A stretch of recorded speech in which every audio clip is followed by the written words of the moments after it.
I believe there is a household financial health indicator that you and most folks never, ever, ever, ever, ever, ever, ever think about. And we need to stop the madness. And to have this conversation, we are going to talk to the one and only Anna Kelly. How you doing, Anna? I'm doing great. Great topic of conversation today. So, when you think about being, you were in the finance industry for a long time. We both are advanced, college educated. We both have been in, balance sheets and income statements and cash flow statements and investing choices and all of that. There's a lot of stuff that we could look at. Lots of people in today's social media flex balance sheet. What's your net worth? A Yes. lot of people flex income, i.e. checks. Yes. But no one talks about the household health indicator that I think is most important. And of course, that is discretionary income. So Yes. Anna, do you think discretionary income is important? Or maybe I'm wrong and we should talk about something else? It's the only number that really matters, right? I agree. What we mean by that is how much money do you take in minus how much money do you spend? And many people don't have a budget, so they don't even know how much they really spend and how much is left over. Discretionary income is how much you have left over every month after you regularly receive your income and spend it on the stuff that you regularly spend it on, right? How much do I have left over if I have an injury? How much do I have left over if I want to take a trip? How much do I have left over if I want to put my kids in another sporting activity? Most people just think, oh, I'll charge that. Like, I got money coming in, I spend it, but I got more coming in tomorrow. Discretionary income is how much do you have discretion to spend on anything that you want without your inability to pay for all the things that are real expenses every day. Yeah, discretionary income for me is frankly the only I wish we would celebrate doubling your discretionary income. I wish we would celebrate 10xing your discretionary income, because until your discretionary income grows, you really don't build a kitty to invest. And if you don't have discretionary income, you don't have investment capital. If you don't have investment capital, your money's not working for you. Your money's not making money while you sleep. And everything starts with discretionary income. I don't know why we don't talk about it more.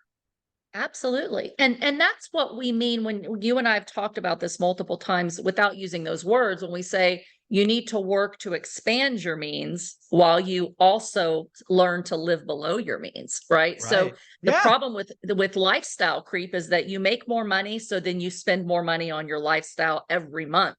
And so we think that we're always going to have more coming in, so we might as well spend everything we have and we'll have time later. The reason most people still live check to check to check, and it's a huge percentage of the economy. I think about 70% Yeah. still say that they basically live check to check, no matter how much money they're making every month, because of that lifestyle creep. So while there are some people that have actually, come out and said, Anna, you've got poverty mentality still because you live below your means. I'm like, no, how do you think I created wealth and got out of poverty?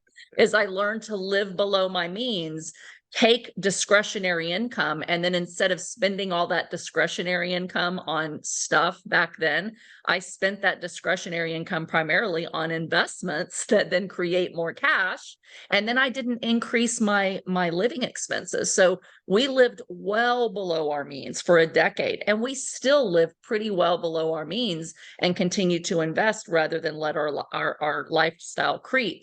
I still have that mentality to this day, even after creating, a very large 8-figure net worth, that I never thought I'd be able to do, but I never could have done it if I kept spending as much as we were making and lived on all of that. You cannot create wealth and keep wealth unless you recognize your need to cut your expenses, live below your means, invest it while you can before you start spending it on discretionary stuff. So have discretionary income, invest the majority of it, and then spend some of it on the things that are discretionary that you just want to do, going out to the movies, taking a vacation, whatever it might be. I have a $99 course called Get Your Money Right. And one of the keys of that is I actually try to translate discretionary income into time. Because again, I know as a sales guy, one of the things you have to do is you have to get people to feel things, right? Yes. Everybody, I believe most people buy emotionally and then they justify logically. So Sure. what I try to do here, and I'll give this away for free here, is I want people to, how much money do you make a year? Pick a number, 60 grand. Okay, that's gross. First off, let's just talk about that, right? You pay some taxes. So maybe it's 48 grand is your net, right? After Yes. taxes, 401k, whatever you have to pay. So take 48K divided by 12, which is monthly. So that's 4 grand. Now, guess what? You don't actually make 4 grand because you're already allocated rent, food, car, entertainment, whatever, right? All the stuff. At the end of the day, let's say you have 200 bucks left over. $3,800 in this very, very quick example is already spent every month Right. before you do Yes. anything. It's gone. You have 200 bucks. Now, most of us, we work in a month. What would that be? 160 hours, right? 40 times 4. So roughly speaking, you actually make $1.25, right? 160 bucks or 160 hours, 200 bucks. I think that's $1.25. So now back to my emotion, your child wants $1,000 video game. Yeah. It doesn't cost $1,000. It costs like 800 hours. Yes. 800 Yes. hours is almost 6 months of your life. Is that Yes. video game worth 6 months of your life? That's what I try to do because nobody talks about discretionary income. I really do believe we have to turn your discretionary income into hourly income and then take that number divided by discretionary purchases. We have a holiday coming up.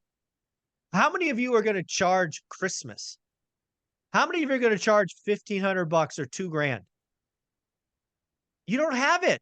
You don't have it. And then you're going to pay Right. 18 or 26 or 28% interest. You're basically spending this year to keep working next year. Right. This is Absolutely. crazy. Absolutely. This is check to check. This is Yes. how it happens. And that's what I call, I don't remember where it is in the Bible, but I'm going to call it a proverb that says the borrower is slave to the lender. And that is very true. And the more that we choose to spend, that we have to go into debt to do, we are enslaving ourselves to that many more hours to work at whatever job to pay for that. We don't get to say, oh, I'm going to take a break from work and not bring any income in because I have to continue to work, whether I'm sick or I'm injured or whatever, to pay for all the stuff that I chose to buy, which turned into debt because I didn't have the money to spend it. So I've actually done this exercise with my kids when my teenagers, who are teenagers and they're not perfect, and I might tell them money doesn't grow on trees, but when I say, okay, you want this. I had my son, say to me about a year ago, he's a teenager. Well, mom, you can afford it. You're rich. And I said, okay, so here's the thing. I might be, but you are not. You're Okay. Shaquille O'Neal. And, Shaquille O'Neal and said that. I'm rich. You're not.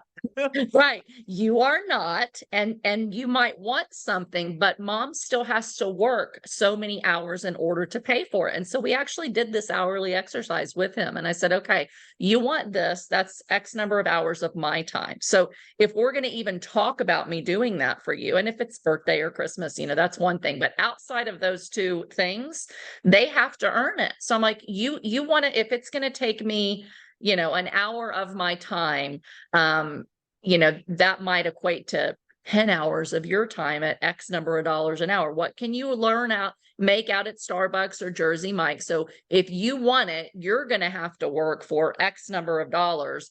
I might make more per hour, so you can learn how to make more per hour, but you're going to have to earn it. And maybe if you work that 50 hours pulling weeds or bushes out of our garden, that's going to pay for the thing that you want. Then to reward you for your hard work, maybe I'll match that, right? But it's still going to take mom this much time of my time and this much time of your time. Do you really want it that badly? And certain things he said, absolutely no, that's crazy. Well, you have it saved, just spend it. I'm like, no, no, no, no, no. You don't get to spend other people's money. You have Yeah. to decide, is what you want worth the time and energy that you had to spend to get it? It's a very powerful lesson for your kids. And I just did it with my kids, and he's like, you're terrible. You're making me have forced labor, because I had him pull up. He wanted a $200 pair of shoes. I'm going to use this as an example, okay? Yeah. And he's going to grow and he's going to mature and all that, but he wanted a $200 pair of shoes, and I don't even spend $200 on my own shoes, despite being, rich. Okay. I'm going to spend whatever it costs to get a pretty comfortable pair of shoes, but I'm not going to go out all the time and You're insist not that going to go every buy pair of some shoes. Jordans, Anna? You don't want some Jordans? No, Come but on. that's what he wanted, right? Of And course. he had to, I said, you can buy them, but you have to earn them, right? Mhm. So we basically had some bushes we needed to pull out. We said, okay, we'll pay you essentially $20 a bush that should take him 30 minutes, to pull out each one. So 10 hours of his time. And oh my goodness, he hemmed and hawed the whole time. But by the time he was done, guess what he didn't buy? He got the Oh, money to buy his Jordans. He didn't buy the Jordans. He's like, wow. you made me spend all that time. And I was like, that's how much time it took to earn the money that you need. He Yeah. still is sitting on that money now and making a better choice about, what do I want? What do I not? And should I buy Mm. a pair that I think I can resell and make some of the spread? But if he Yeah. hadn't gone through the pain of how long it took him to dig up those bushes, Mhm. he would never have appreciated that I just handed him the $200 and told him he could pay me back later. And I think we need those same lessons as adults and those Yeah. reminders, because lifestyle creep can happen to all of us. But I still remind myself of that. And I say, how many hours more do I have to coach a student, or, dig for deals in order to justify, the $20,000 vacation that I want, or whatever. Right. Yeah. And so I do equate it to hours. And I think it's more real and more, like you mentioned, we have to feel it. Yeah. Not You just have to go, feel it. we'll charge it. We have to feel the value of our hour and our time, and whether the experience or the things that we want that are discretionary are worth it, and whether they're robbing from our future, right? That's another piece of that is, if I'm choosing to spend everything discretionary on stuff, am I investing for the future to make sure that that money keeps coming in the future, and I don't have to keep working for that money in the future? And I think both of those questions are really powerful. Yeah. At the end of the day, I think from folks that are watching the One Rental at a Time channel, certainly more than one video, maybe they come here and they catch this. It's all about discretionary income. How did Olivia get on this journey? Sure, we had 40K saved up when we started, but that was all gone after the first 3 deals. And believe me, we had 0 discretionary income when we started. Mm-hmm. We focused on, increasing income and lowering expenses, ultimately getting expenses down to 50%, which means we had a lot of discretionary income, which we could choose. And the other thing we did is we did that for 10 years. Yeah, We me too. sacrificed. We did nothing special for 10 years. We didn't either, Michael. Now, I wish we had understood the life and air concept at that point, which is basically, you don't have to wait till one day to have the Right. experience. You just have to figure out how to have the experience cheaper. And maybe you Mhm. rent the experience instead of buy it. So for example, until you can afford to buy the beach house, you rent a beach house for a week. Until you can Right. afford to buy the Ferrari, you rent the Ferrari for 2 days, so you can have the experience within what you have as discretionary income without going into debt to have to purchase the experience forever and then pay for it for years and years and years. So I do wish we had had a little more fun and experienced a few more things during that decade than we did. But I Agreed. certainly would not have changed the 90% of my time focusing on increasing my income while I lived below my means. I would have just, enjoyed it a little bit, because we aren't promised tomorrow. Amen to that. I will agree with that. And yeah, I do wish I did more things, family things. to Yes, celebrate me and too. enjoy the journey. So But only always with can learn. discretionary income, not Oh, putting it on a amen. credit card in order to do Oh, it. amen, amen to that. Yeah, at the end of the day, folks, I would ask you, do you know your discretionary income? Be honest. Most of you at best are guessing. I suggest guessing is not okay. Second, take a challenge. Look at doubling your discretionary income. Now, some of you that might mean cutting expenses, some of you that's income, some of it's both. But if you really want to get going on this thing, it behooves you to increase that number significantly so you can buy the assets, and then when the assets gain momentum, they're kicking off cash flow, and then you have Yes, all kinds of choices. absolutely. Absolutely. That's the name of the game. Yeah, look, It don't just look at your gross rents or your net Yeah, worth, because those don't pay the bills and, you know, buy you yes, the experiences that you want. absolutely, absolutely. Anna, where can people find you? Great. You can find me here on my playlist on your channel, social media, Anna Kelly, REI Mom, and my new website, Anna Kelly Investing, for coaching and consulting. Awesome. Thank you so much. Thank you.